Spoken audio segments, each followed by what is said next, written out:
জাকাতের টাকা কি গরিব আত্মীয় স্বজনদের নতুন জামা কাপড় কিনে দিতে পারবো? জাকাতের টাকা দিয়ে গরিব মানুষকে কাপড় চোপড় কিনে দিতে পারবেন কি না, এটার উত্তর দেওয়ার আগে আমি একটা এক্সাম্পল দিতে চাই। এক্সাম্পল, উপমাটা আমি একটু বলি। আপনার কাছে একজনের টাকা পাবে, 200 টাকা পাবে। 200 টাকা আপনি ধার নিয়েছেন, সে টাকাটা আপনি তাকে ফেরত দিতে হবে, সে পাবে তার পাওনা টাকা। বাজারে দেখা হওয়ার পরে তাকে বলছেন, ভাই এদিকে আসেন, আপনি না আমার কাছে 200 টাকা পাবেন? বলে হ্যাঁ। বলে আসেন।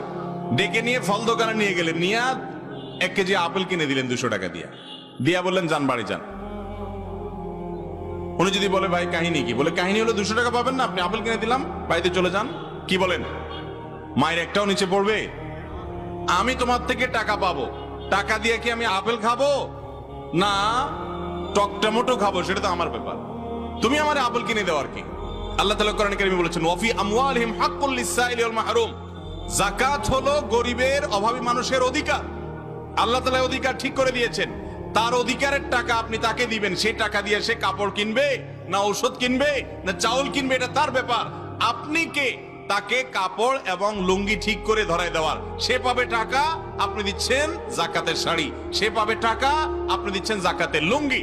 জাকাতের শাড়ি লুঙ্গি বলতে কোনো কিছু ইসলামে, আবার জাকাতের